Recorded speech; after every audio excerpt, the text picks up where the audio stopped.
Welcome to the Lessons Learned podcast, a podcast reflecting on the lessons we've learned and those we're still in the process of learning. I'm Komal, your host. I'm an interviewer, investor, and someone who has lived a lot of life in a short time. I built this podcast as a place for us to reflect, to be together, and to learn from one another. Let's get into it. Welcome to episode 31 of the Lessons Learned podcast. It has been a month since I recorded an episode, which means it has been almost a month since the murder of George Floyd. I want to directly acknowledge that I made the intentional choice alongside my team of taking off that first 2 weeks following the death or the murder of George Floyd.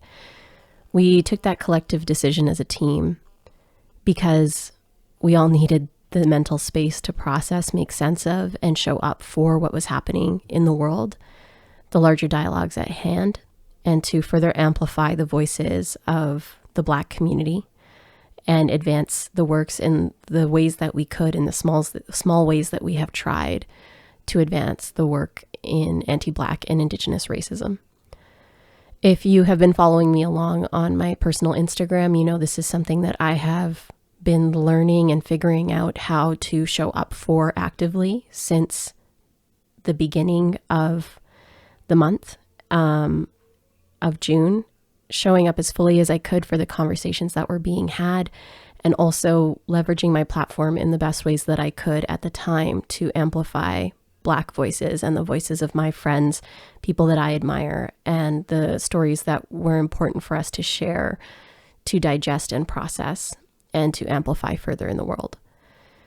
It is something that my team and I are committed to continue doing, amplifying Black voices, Indigenous voices, and to continue to uphold values of anti-racism within our company. And it's something that is a work in progress that we are defining for ourselves, but it is rooted in our core values of integrity, our core values of being anti-racist in our work, diverse and inclusive in our work, and thoughtful in the ways that we are willing to have very hard and important conversations. And the collective pain that is continuing to be felt, and the power of the stories from the Black community and the Indigenous community that I've seen and continue to see online is truly transformative. Many people have said something feels different about this time, and part of, I think, what feels different is when we see our feeds normalizing. What I'm seeing people doing, and what I'm hoping more people will do, is to make conversations about anti-Black and Indigenous racism part of our normal moving forward. Part of content strategies, part of business strategies, part of our action plans and impact plans and give back strategies, and embedded in the very fabric of the companies and organizations and governments we are building. I love my audience. I know that all of you are very connected, thoughtful, inclusive, powerful people. And so hold me to account when it comes to this work. Send me things that you think I need to know about. Let me know the ways that I can be doing better. And know that I will continue to bring up, talk about, and educate myself, and continue to do the work necessary both in my home, in my relationships with the people I love, in my broader community, in Ottawa as our home and the city that we live in, and in this country that we so love. And that this is lifelong work, as it is for all of us. And no one is exempt from it. And so the conversations that have been had for me have brought up so much awareness, an awareness of who I am, my own identity, rooting into the truth of my existence, my experience as a Sikh Punjabi woman married into a white family, And rooting into my identity is actually what has enabled me to show up in my allyship, in my being an accomplice, co-conspirator, as people say, is by knowing who I am. Because when we're rooted in our identity, we can so much better show up for other folks. And in part of the research that I've been doing over the last little bit, because I have had speaking events come up and I've had to figure out what is the right thing to do right now. And today's episode is actually going to be a look at one conversation. I was closing out a conference, the Gem conference, digital business conference. And I was going to be doing a keynote about resilience, a conversation, a fireside chat. And the night before, I reached out to Jam Gamble, who is also on the speaking roster. She and I have been acquaintances online, and this ended up being the beginning of what I hope is a long and powerful and wonderful friendship.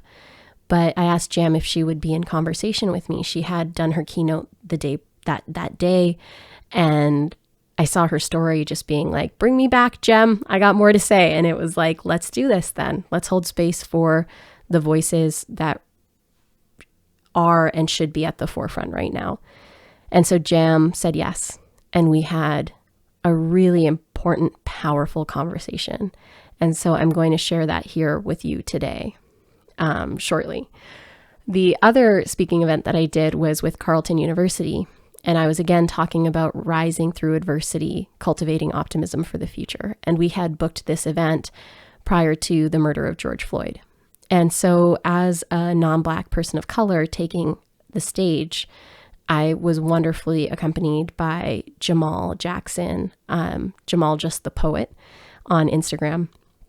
And he was hosting the event and the MC for the event. And he was wonderful to work with for this. And we had a call and we intentionally spoke about how we can hold space and own this space and speak truth to our experiences, and specifically what the Carleton community as an academic institution can do better.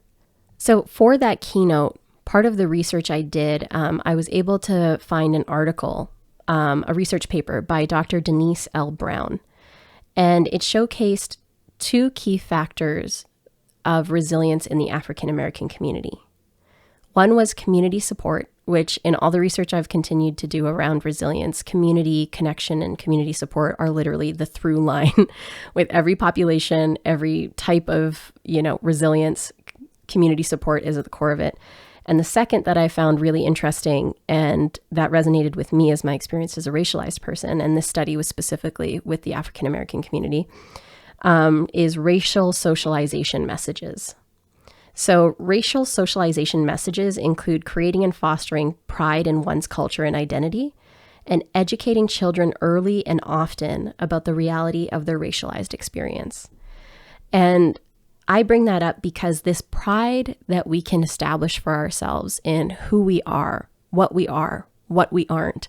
So me as a brown Punjabi Sikh first generation woman, and the granularity of me owning my identity and getting really deep into what makes me proud of my culture, what makes me proud of my background, what makes me proud of my skin tone and my lived experience. It roots me so deeply that it enables me to show up more fully, to support, amplify, and respect the experiences that Black people are telling us is their lived experience. And I, again, bring that up because part of this work moving forward is to root ourselves in who we are so that we can be better neighbors, better partners, better friends, better community supports for others in the Black and Indigenous community. And so we can hold space for the truth of their experiences and their stories. And that comes from knowing who the fuck you are. And the research shows that it builds our resilience, our ability collectively to move through and face adversity together. And so I am looking forward to navigating the next right steps in my personal life in the activism I plan to do locally and beyond. And I hope that you are encouraged as well in the work that you're planning to do in your life to further advance the work of anti-Black and Indigenous racism in our respective communities and in our lives. With that in mind, I also want to share that over the next 4 weeks, I'm going to be sharing about the roots of resilience. So part of my work that I've been doing this last month while I haven't been recording has been diving into my framework that I didn't even realize I had, but that is kind of at the core of my life when it comes to how I show up, how I navigate difficult things, and what it's taken me to move through the quarantine and the last month since George Floyd's murder in a way that felt in integrity for me. And that felt respectful, thoughtful, and meaningful and right. And this concept of the roots of resilience came up, and it's been with me for a long time. What are the roots of resilience? They are my pillars for what it takes to show up for hard things in life. Community, wellness, psychological and physical wellness, work, our relationship to work and how we can show up fully at work, impact and identity, how we can root further into who we are, what we are, and the impact we want to make in the world, and community. And so these 5 pillars make up the roots of resilience. And over the next 4 weeks, I'm going to be diving into these 5 pillars on Instagram, in my newsletter, and in conversations you're going to hear me have over the coming weeks from IG Lives that I'm going to be doing with friends and people I admire, alongside commentary from me like this. So this week, we are talking a little bit about community. And community as a pillar in resilience, to me, is obvious. Like, it slaps me in the face. When I've gone through any hard thing, a big indicator to my ability to move through that hard thing is who is around me and what supports do I have and what exists in my life to help me move through and feel capable of coming through this difficult thing in front of me. Our community reminds us who we are. Our community gives us confidence in how we can move forward. And our community is a mirror for what we can ultimately become. And our community are the people who hold us up when we go through the hardest of things. Wow, I just had a memory come up from a very hard thing a friend of mine went through, and how her and her husband leaned on their community in that very difficult time. Neil and Nooper, I'm thinking of you guys when I say this. And community is at the center of what allows us to do and face hard things, because we can do hard things. And the reason that I wanted to include Jam's conversation with me at Jam Conference in this week's look at community is because it's to show you the power of what can happen when we amplify each other's voices. And when we decide to take a step to the side or hold space to bring up other folks in a way that is full of integrity, connection, meaning, and power. And Jam really, she shared later on Instagram that part of this conversation helped her fully own her voice even more. And she is a public speaking coach, and I have admired her for a long time. So even having her say that was really meaningful for me. So thank you, Jam. If you're listening to this, fuck, you're amazing. And now that makes this an explicit episode. Apologies. I think we also drop F-bombs in the interview. So just note if you have kids at home. But Jam, thank you for this conversation. Thank you for your honesty, for your power, for your truth, and the waves that have come. The domino effect from this one conversation has been immense within the Jam community and beyond. And if you guys are not following Jam Gamble on Instagram, check out her handle. I am Jam Gamble. She's launching her public speaking course and community next week when this goes live. So check it out. So without further ado, here is my conversation with Jam Gamble at the Jam Conference, and our reflections and truth about where we were at that week following George Floyd's murder, Jam as a Black woman, myself as a non-Black POC, and how we were choosing to show up and how we were honoring the capacity that we had at that time. So here it is.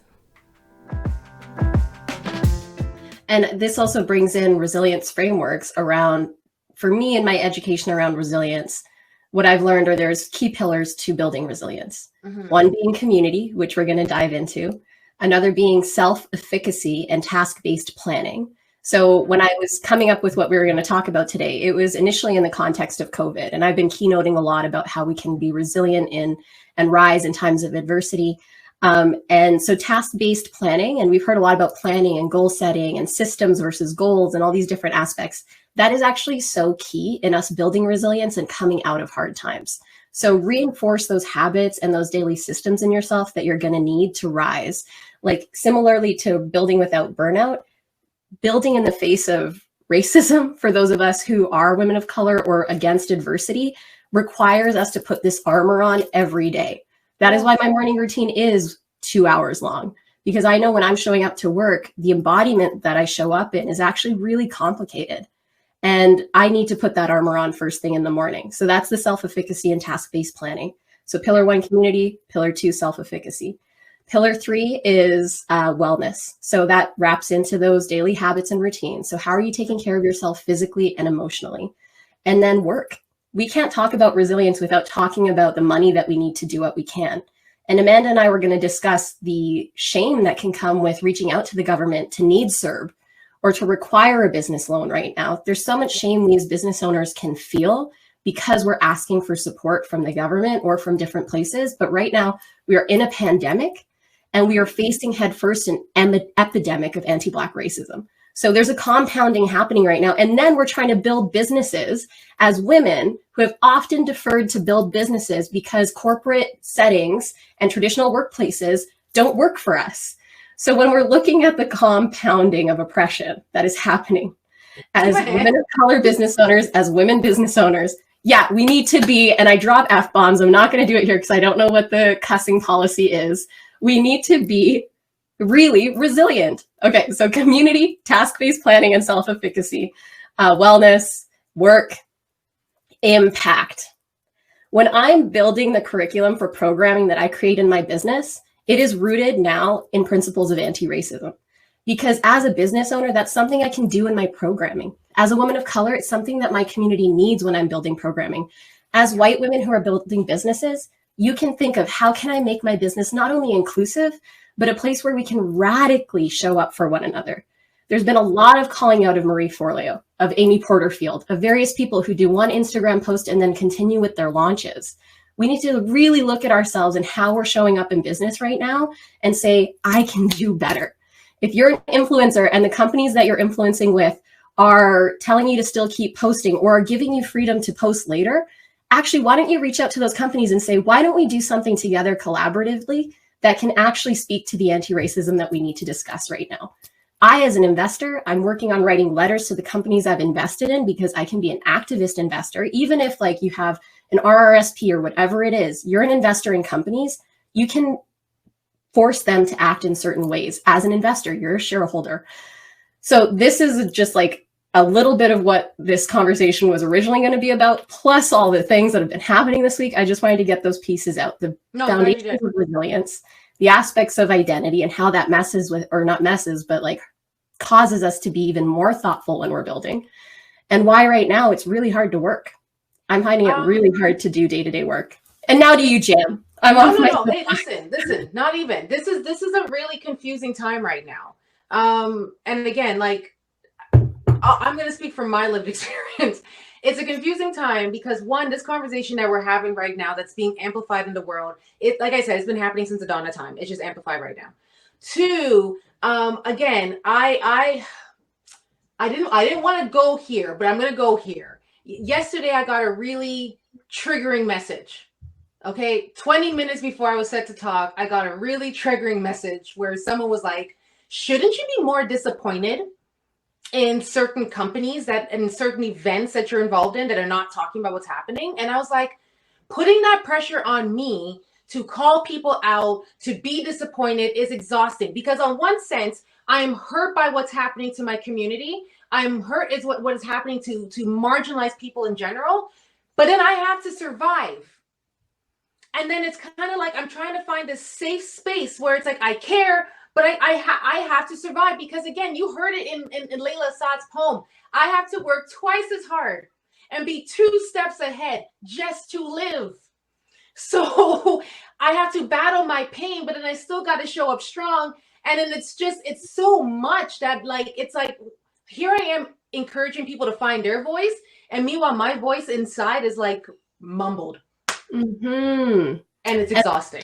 It's exhausting because it is we can't decouple our identity from our work. And it's so easy. Like my husband, he is a white man, and he's been ruminating, how am I going to post? What am I going to say? And he finally posted yesterday. And a big part of it is like, there's a convenience to be able to just check into the news and be like, wow, that's so hard. And then go back to your life in a white body. But like, I say this to my father-in-law all the time. I live with my father-in-law, our cousin Nathan. I live with 3 grown white men. And there's a lot of educating that happens in our household, but it's because when my children come into this home, if we are blessed to have them, I want us to be able to talk about racism. I want us to be able to talk about bias, but I can't wash this off. Like this is not, it's my lived experience every damn day. And right now, more than ever, we're realizing that even myself in a brown body, it is significantly harder in a Black body. And I didn't want to also go here, but here we are. If I have this stage, if we have these platforms, like right now, I couldn't not have this dialogue right now. No. And again, it's about education. So for anyone who's listening right now, and this is uncomfortable for you, it's uncomfortable because I think right now our voices, particularly Black voices, are being amplified in a way that has never been amplified before. And when people whose voices have been suppressed for so long, and I'm doing my stress rub. My hands are so cold and clammy. Yeah, when people's voices like mine that have been suppressed for so long, we're not used to being heard. And now people are uncomfortable because they're hearing the truth. And the truth happens, like this is an educational moment. My husband is Eastern European. He's learning as well. Last week we got into a slight argument because I was venting about all these posts, and he's like, okay, listen, take a break. Like he's like, take a break, let it go, put down your phone. And I go, listen to me, okay? As I like took off earrings. I was like, first of all, you may not want to care right now, but if we ever have a child and our son is Black, because he will be seen as a Black boy, you're going to care then, aren't you? Right? So you're going to listen and you're going to learn right now. So best believe I'm in this house shaking things up. Okay.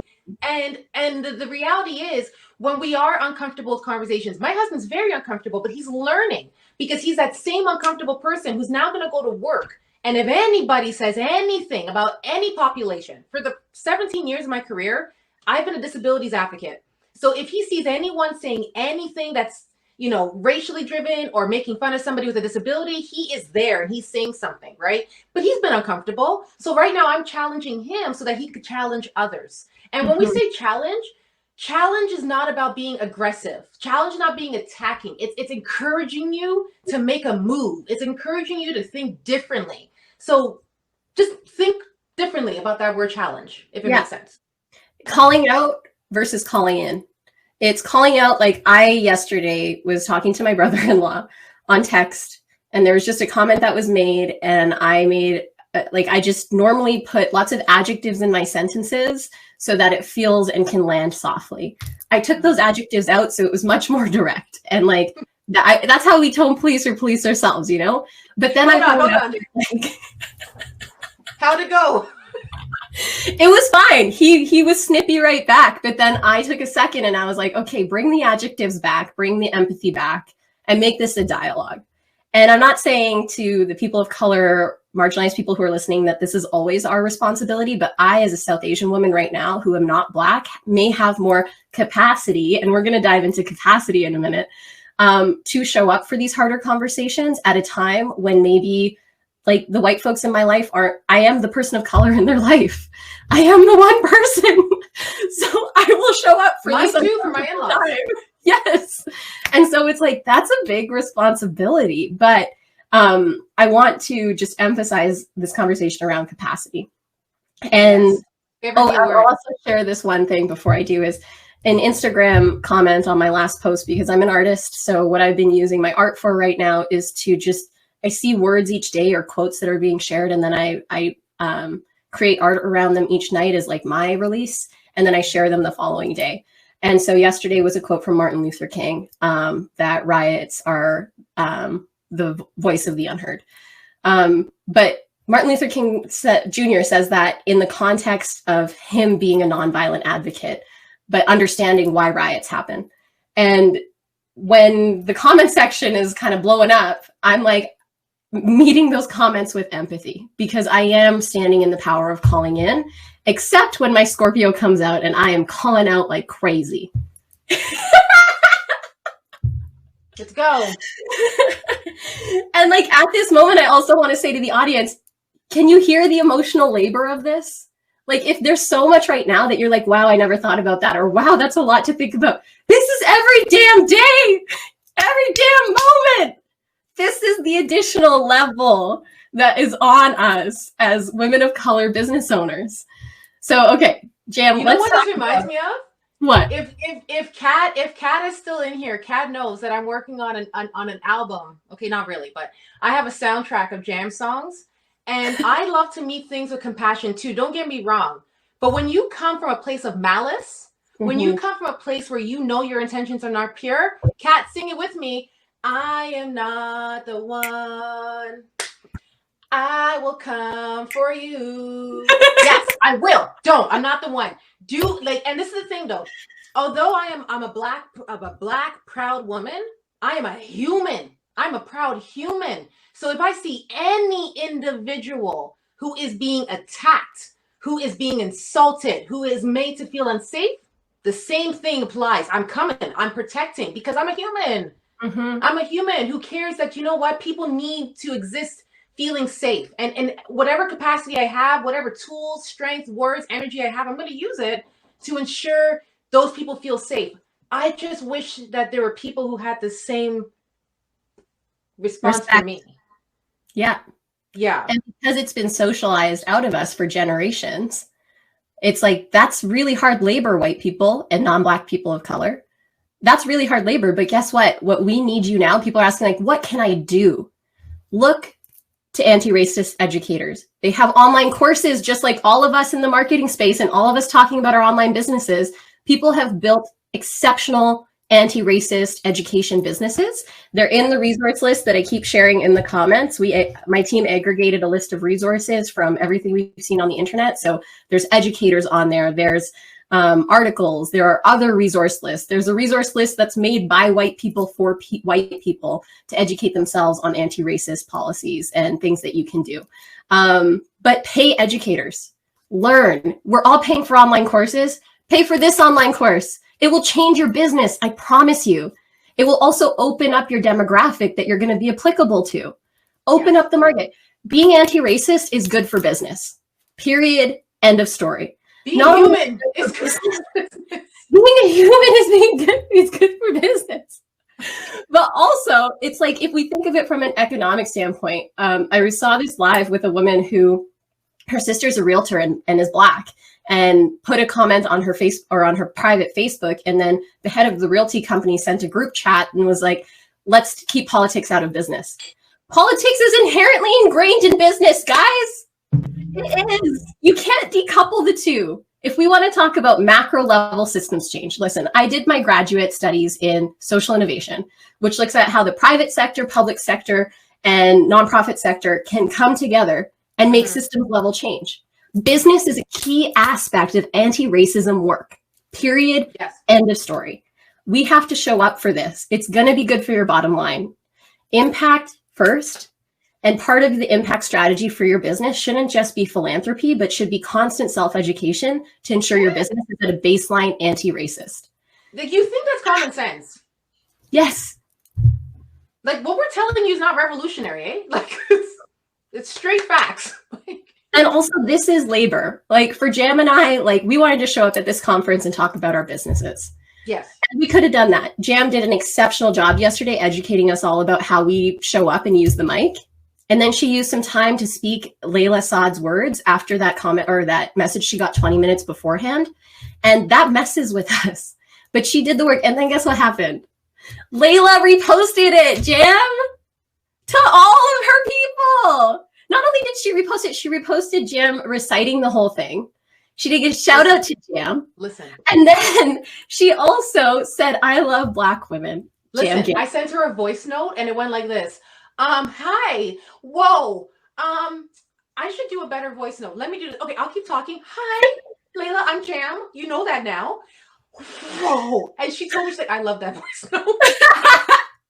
And someone please link Layla's account in the comments. It's in the anti-racism resource list that I've sent. But if you need to find out who Layla is, if you're wondering who Layla is, she is a great anti-racism educator. And shout out to Jenny. Jenny on the blog. Yes. Shout out to Jenny J. Listen, when we talk about amplifying voices, this is an example of amplifying voices. Kat even told you, how long does it take you to share something? Like what, 2 seconds? Jenny did this like that. I didn't think anything of it. I was like, shout out Jenny. Thank you for seeing my voice. I love you. Yes. And then this happened and I had to go to Shoppers Drug Mart and get it in a puffer because I was wheezing. So thank you for amplifying my voice. And that's community. That is what community. When we talk about women supporting women and women empowering women, this is what it looks like. Amplifying voices that are not yours. Amplifying stories that you have not lived, but it deserves to be shared. Like that is what it looks like. It's not just about saying hashtag girl power. Yes, boss babes. It's also amplifying one another's voices and clapping and saying, I see you, I hear you, I appreciate you. And that gives someone the courage to like just press on in ways they never knew they could. Yes. Yes. Again, for the people in the back.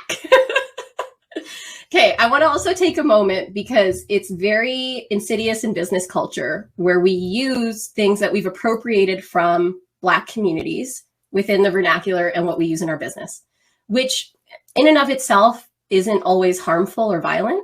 But if you're saying, hey, sis, if you're saying, yes, queen, if you're saying all these various things that are rooted in Black culture and you're not saying something right now or amplifying other voices, there is something wrong.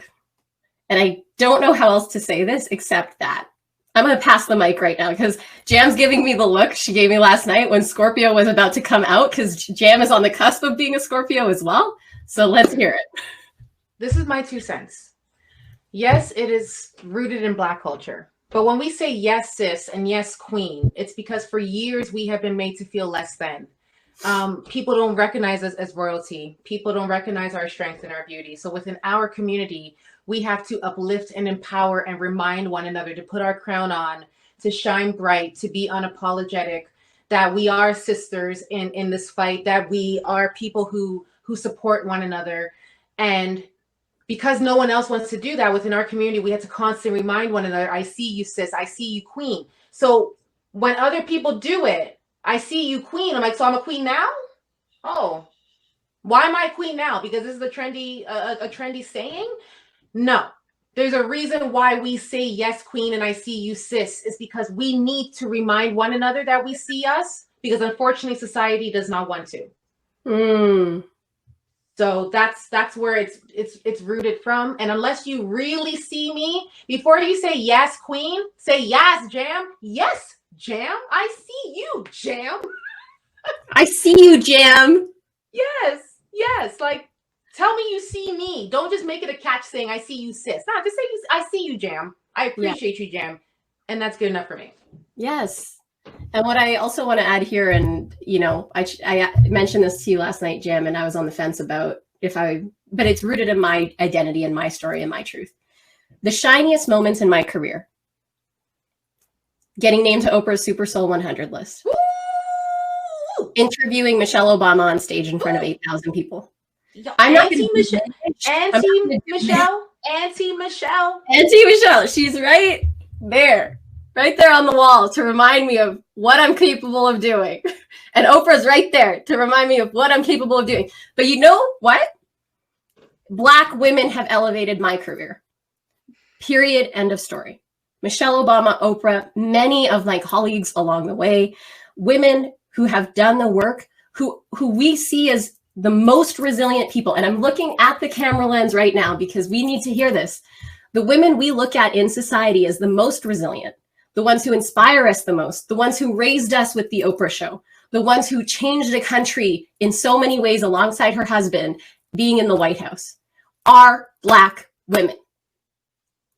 They are Black women. And we cannot deny that. We cannot hide that. If we're building our businesses that are impact driven or coaching driven or rooted in any type of personal or self-development, you know who mainstreamed that?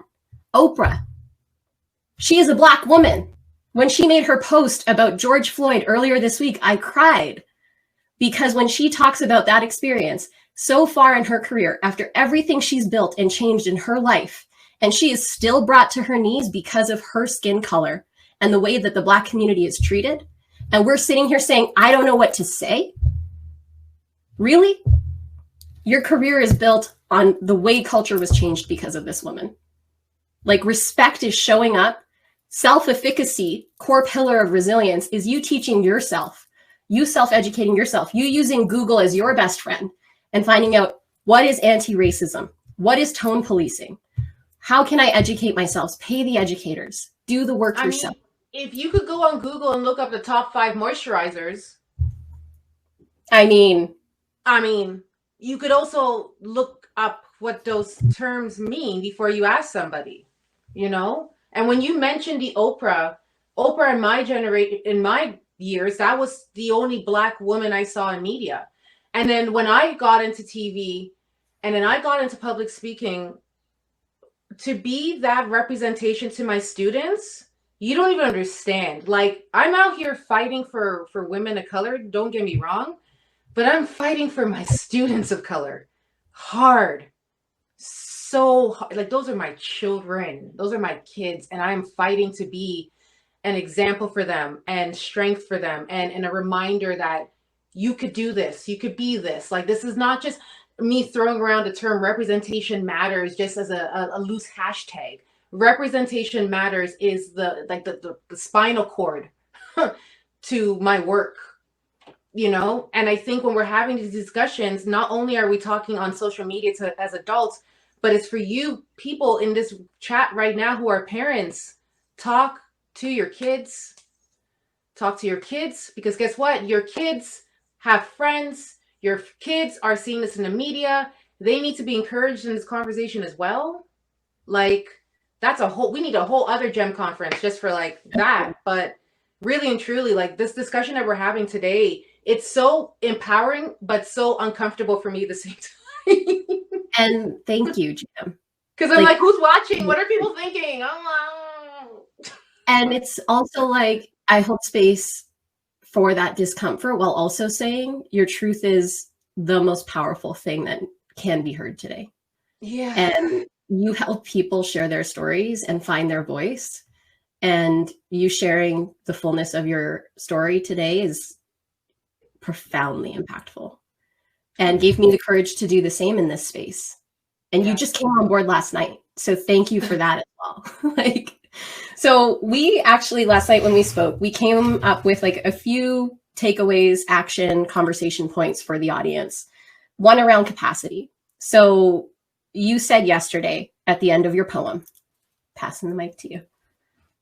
Yeah, capacity.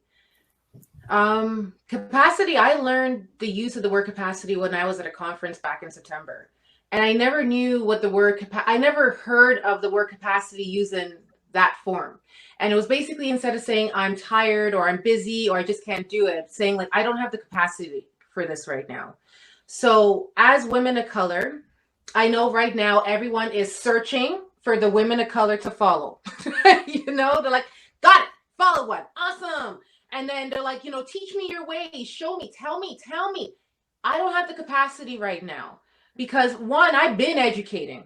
I am living, breathing proof of educating. I am constantly breaking and battling stereotypes. 1.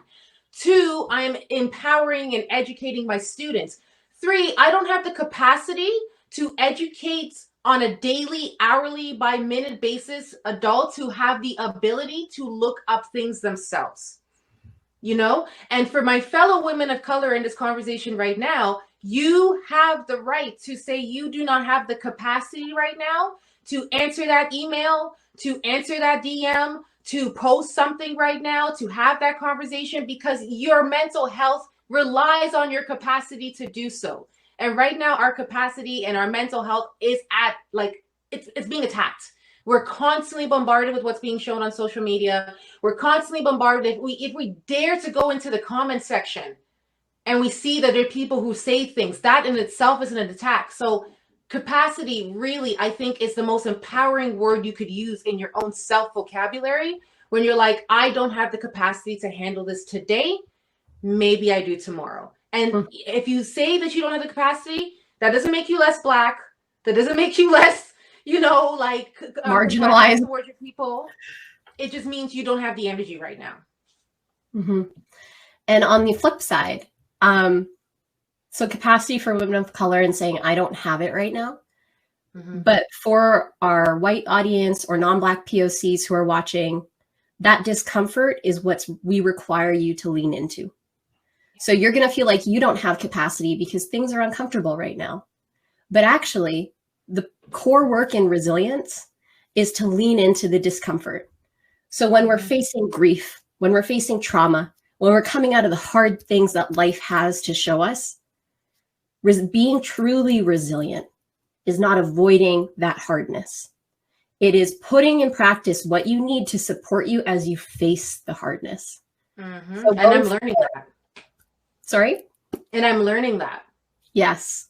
So for both our women of color, Black women who don't have capacity right now, and our white women and non-Black POCs who are listening and saying, I'm really uncomfortable and I just want to turn away.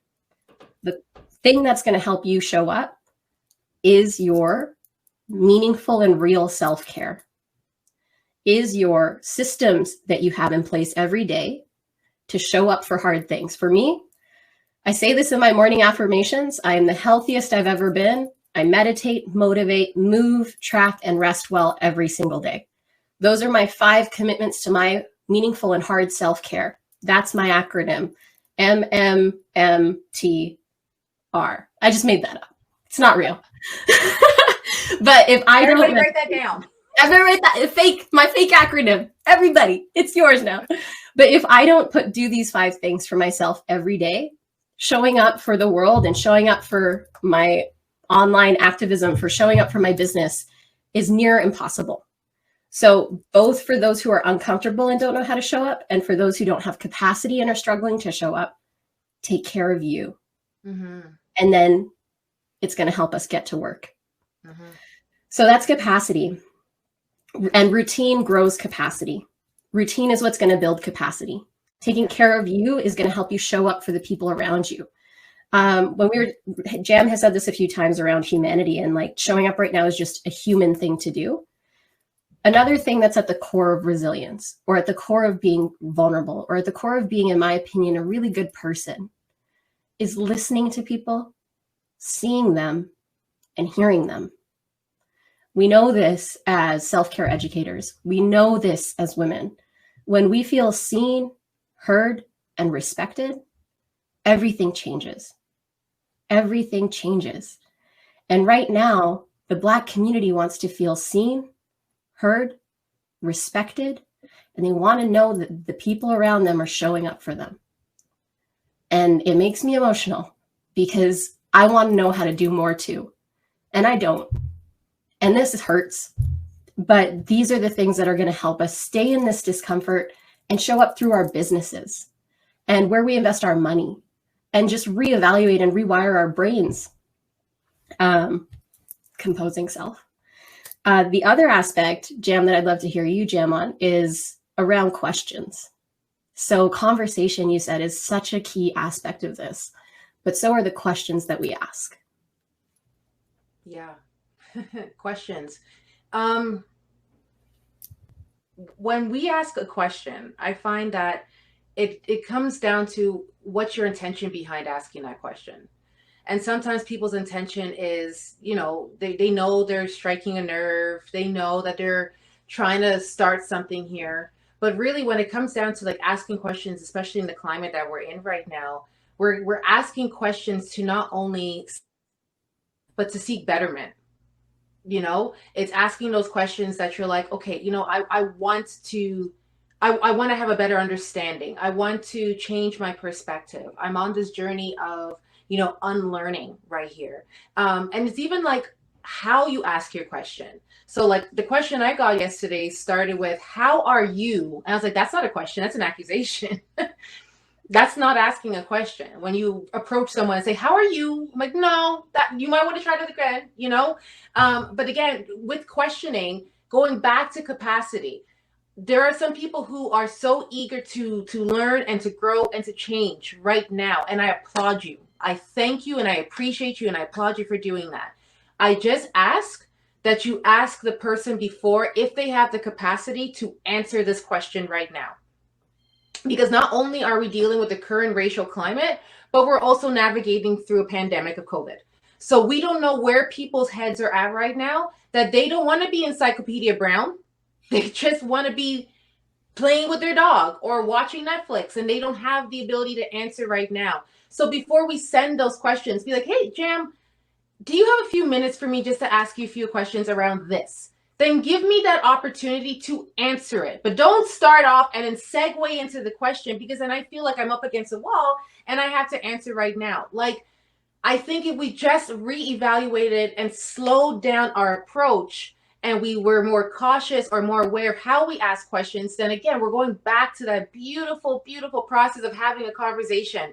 That I think if we take a time to really have proper conversations and to listen after we ask, you ask, you pause, you listen, then we could see the amount of healing that we could go through together. And yesterday when we were chatting, you had mentioned that right now we can't comfort people the way that we did in person. Nope. Can you share about that? Yeah, because we can't hug. We can't go for walks. We can't, like, when we think about pain and trauma, what's the first thing that makes people feel better? It's comfort. Like someone hugging you, someone wiping your tears away, someone putting their arm around you. Like, look at the lyrics of Lean on Me. Lean on me when you're not strong. Now it's like, lean on me like 6 feet apart. It's a remix. You know what I mean? It's a Lean on Me remix. And we can't do that. And our community is so used to coming together. And right now you see people coming together with mask and sanitizer, and they're trying to like still comfort and support one another when we're so desperately missing that human interaction of touch, right? Mm-hmm. So we could still support and console one another by encouraging messages, by phone calls, by checking in, by sending like messages of love, like anything that is going to make somebody feel, going back to seeing, heard and appreciated. I think that's the one thing we could do in the time being before we, organize the big hug party in 2029. So ready. 9 years from now. Yeah. I'll celebrate my grays with you. Yeah. So just to be mindful of time. Yeah. I just want to, I'm going to do one thing real quick. And it's a little bit of a call out of the white women in the community for how I've been seeing some people showing up online, and a call in, because there's a few things that you can consider as you're going to get more educated, as you're going to listen harder, as you're going to find your words to amplify the voices of others. And one is, there's a high likelihood you will get called out, because it's hard to know what the right things to say are right now, but you can work through that discomfort, because being called out isn't the worst thing to happen in your life.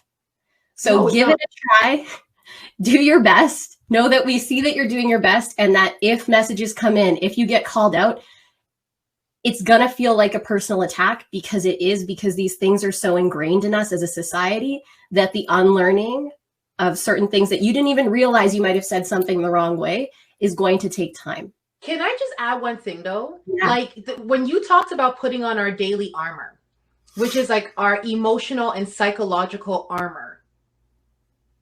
Now you have to put on yours too. Yes. Yes.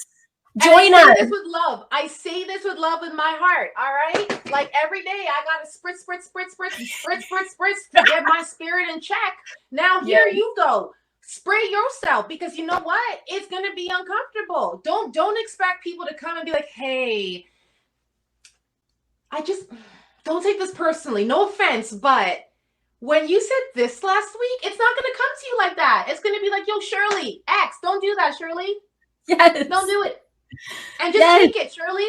Just take it, Shirley. Go, all right, I'll do better. And yes. And it doesn't mean we're not friends anymore. It means... No, I still love you, Shirley. I still love you, but I am here to call you out because it's just how it is right now.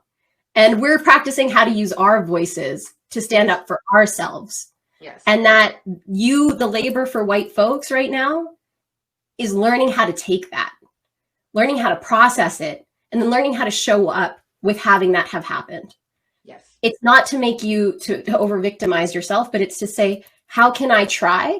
And a great example of this for white women is Glennon Doyle, because she had a mad call out a couple of years ago when she was trying to speak about how white folks can be allies. And she writes about it in Untamed, her book.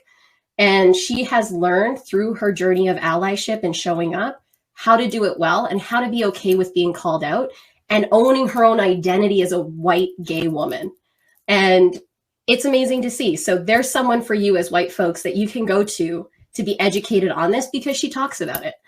Yeah. So the next is not being racist right now, or saying I'm not racist is not enough. Learning about anti-racism, paying educators of anti-racism work, and just educating yourself a little bit every day is important. Yes. I'm sorry. Yeah. People saying I'm not racist is the equivalent to me saying, but I'm not an angry Black woman.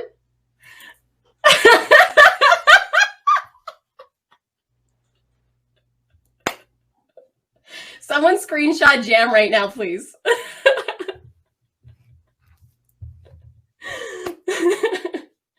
I've been saying that for years, but apparently. But now it's landing even more meaningfully. Yes. So also when you say, I'm not racist, it's a knee-jerk reaction because you're uncomfortable. So just like lean into the discomfort. Resilience work is rooted in leaning into and understanding discomfort.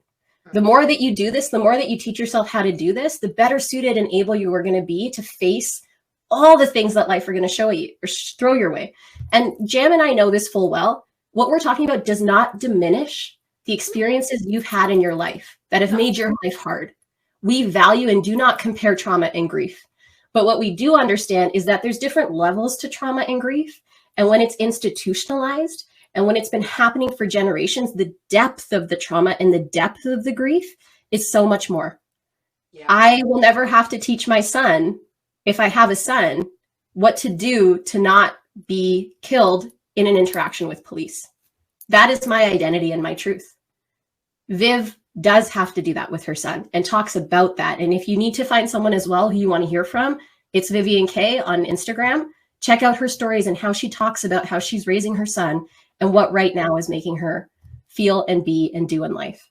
So, okay, number one, you will get called out. It doesn't mean you don't show up and you don't try and you don't keep trying.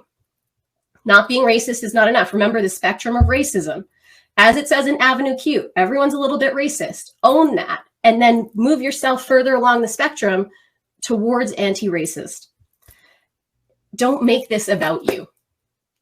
Please, please, do not make this about you. Do not center yourself and put yourself on a pedestal for saying something right now when it's the baseline thing people should be doing. And just just stay in that humble place of listening, learning, and acting on behalf of others or amplifying the voices of others. Lovey Ajayi, she posted something yesterday where it's like, if you don't know what to say, pass the mic. So if you don't know what to say on your platform, we're not looking for you to say the thing. We're looking for you to pass the mic. And like Jenny did for Jam, like I'm trying to use my platform to do right now, elevate the voices who are saying something right now and whose voices need to be amplified. And these are some things for you emotionally from a resilience perspective that can help you show up. The tangibles are in this resource list that is pinned. This is also not comprehensive. So if people have things they want to contribute to this, message me, DM me. I'll keep adding things to this list. There's a lot of these going around. The other thing is performance activism is a real thing. How are you actually treating the people of color in your life? Your posts might say one thing, and how you're showing up for the women of color in your life and your behaviors and how insidious mistreatment and gaslighting can be. Like, you need to check yourself in your own personal relationships in your own sphere, because you might be performing activism well, but are you really showing up for it well in your day-to-day life? This is uncomfortable shit. That was me cussing once today. I give myself one. Sorry, Amanda. Jam, is there anything you want to say here before we bring Amanda on to help moderate a couple questions before we wrap up for today? I just first off want to just acknowledge everyone in the chat right now who, you know, we can't tell how honest or how reflective you're being, like how truthful or, you know, honest it may be. But I will say that based off what I've been reading, I'm so impressed. And I'm really proud of everyone who is saying, you know what? Yes, like, call me out. Yes, I want to be better. Yes, educate me, because this is the power of conversation. And thankfully, Amanda allowed us to have this safe space to do so. I think it needed to be done. It's a big move for any event planner to switch some of the gears and say, yeah, let's have a conversation that is relevant to what's happening in the world right now. But thank you. That's literally all I have to add is like thank you. And this is how we hopefully start to make a few a few necessary steps to change the current climate. And if you're an event organizer, a conference organizer, putting together curriculum, don't be afraid to include anti-racist dialogue and education in your programming. Even if you're a business, do some of the anti-racism education tools that are available, and you're going to see there's certain things you can pull in, even in curriculums for online courses, that you can do. So here as well, I want to drop an article. If someone could find it online, it's on Medium, from Avery Francis. So she just shared an article about being gaslit in the workplace by a white woman. And the reason I bring this up is because you might be surprised by the things you read in that article that you might actually have done or be doing towards women of color in the workplace. So if someone could find that, Avery Francis, Medium, gaslighting, and just put that in the comments, that would be great. And to bring it back to why we were both invited, Jam, do you want to talk about what your offers are right now with Slay the Mic and what you offer to the world from a work and impact perspective with what you do day to day? Also, I'd like to note, Jam is also an educator of young minds. She is a teacher and she's built Slay the Mic. So I would like to say, like, you are incredible. You are educating young people, showing up for them, representing on a day-to-day so that they can see themselves in the world in a more meaningful way. And you're educating grown-ass women on how to own our voices and undo what we weren't allowed to see and be in ourselves at the age that you're educating really important aspects of society. Thank you. So tell us, what do you give? What do you give in the world? So what I've been doing for the past month, not even past month, past 2 months since COVID, was I introduced a special promo for my Quick Slay session. The Quick Slay session is anything that you want to focus on when it comes to your voice. If it's introducing yourself, telling your story, how do you pitch your idea, we could focus on that in that hour. But because I wanted to do a little COVID love, I extended it from 60 minutes to 90 minutes. Now, because yesterday, the love in this space, in this like chat, like my skin, like I know it's glowing, like I know my melanin is glowing, but y'all gave me so much more love that I am just shining, like I am radiating right now. So I offered another special where I offered a nice little discount. You still get the 90 minutes. It's $95. Shout out to every single one of you who signed up yesterday. I am so excited to help you take your voice to the next level.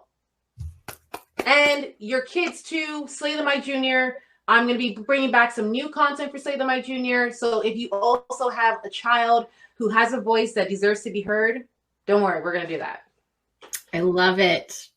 So from my end, we were going to be in the launch phase right now of my first digital program called The Next Right Step, Organize Your Mind and Life. So what I've realized in my resilience educating is self-efficacy and just figuring out how to organize your day-to-day life, how to build resilience overall in your life is one of the biggest gaps I'm seeing in folks, especially when it comes to not burning out, to showing up every day, to knowing what to do in life, and especially in the COVID era. So we focus on the 5 pillars of resilience I shared today: self-efficacy, wellness, work, impact, community. And I'm going to be interviewing high-level thought leaders. Think of Rupi Higher Kaur. than Michelle Obama? Higher? Well, I mean, she set the benchmark. Maybe one day she'll come back. One of my affirmations is I interview the world's most influential people on my Netflix show. So stay tuned for that. Hopefully a few years down the line, it's coming. But so for you to stay on top of your game, for you to feel so good in your life as you move forward with your planning, I am your person. I am your go-to, and we are going to be launching our program in July. So if you want to know about that, sign up for my newsletter. Link is in the bio on Instagram. And also I have a podcast called Lessons Learned. And if you would like to subscribe to that, follow our page, stay up to date with what we're doing, that would mean so much. If you leave a review on the podcast itself, a written review, that would mean so much to me. And these are all the things. I am so grateful for this conversation, Jam. You are wonderful. Thank you for pivoting with me last night. I love that we got to do this. The first conversation we had was karaoke, and now it's this. Like, look at us. That's so true. The first digital karaoke. Also, questions for the audience to take away. I love ending with journal prompts, and we're going to end with an affirmation each. So I'm giving you the heads up, Jim. We're going to share one affirmation. Everyone's going to say it aloud with us before we go and bring Amanda in for questions. Questions for you to digest. How do I feel about everything that was just said to me? So just write these down, journal about them after this, because processing what you're feeling right now is going to be really important. So just ask yourself, how am I feeling right now? What did that trigger in me? What made me uncomfortable and why? And then go through the resource list and say, the ways that I want to act are, make those action plans. The way that I want to act is, grammar is important. And then look at the resource list, ask yourself, these are the next steps I'm going to take. If it's donating, that's great. If it's buying programming from an educator, that's great. But figuring out your next right steps. And then saying the ways I'm not going to center myself in this dialogue are, and list those things out. Make this a little bit of your reflection, your values, principles, your just your promise with yourself about how you're going to show up for this work. And at the end of it, the affirmation I'm going to give you is, I am willing to do the hard work to show up right now. I'm willing to do the hard work to show up right now. I am willing to do the hard work to show up right now. That is my affirmation for you. Jem, what do you want to give as an affirmation? So this is from the Slay the Mic affirmation deck. Which I bought yesterday. You got your deck. Hey. Yeah. Everyone say it. Everyone. My words have the power to make a difference. My words have the power to make a difference. Yes, it does. Yes, it does. Remember that. Your words, your story, your idea, it all has the power to make a difference. You don't know who you might be empowering. You don't know who you might be making feel safe. You don't know who you're giving the opportunity to be seen for the first time in a long damn time. It has the power to make a difference. Remember that. Thank you so much for listening, for tuning in. Thank you to Amanda from the Gem Conference for, trusting me in changing the programming the last minute the night before. I feel grateful that she was open to that. I feel so deeply grateful to Jam for holding space for the dialogue that we did have. And again, check out Jam Gamble over at I Am Jam Gamble on Instagram. And join me on IG as well, so that we can dive deeper into dialogue around community. So just as a heads up, I'm going to be going live 3 times this week and in the next 4 weeks. So a total of 12 lives with people I admire from cross industries. We're going to talk about the various pillars of resilience, the roots of resilience, community, wellness, impact and identity, work, and self-efficacy. I'm super jazzed about this because this program came out of a lot of pivots. As you know, we were supposed to go on tour pre-COVID. We were going to do a multi-city tour across North America, and then that had to change. This program we were actually going to launch, which I didn't actually say this on the show, so now I will, is we're doing this reflection on each of the roots of resilience over the next 4 weeks, because in July, end of July, July 29th, we're going to be launching my first ever digital program called The Next Right Step. And it is focused on educating you about these roots of resilience so that you can feel more grounded as you walk into this next chapter of your life, feeling equipped in these 5 areas: community, wellness, impact and identity, work, and self-efficacy. Self-efficacy being believing that you can make it through hard things.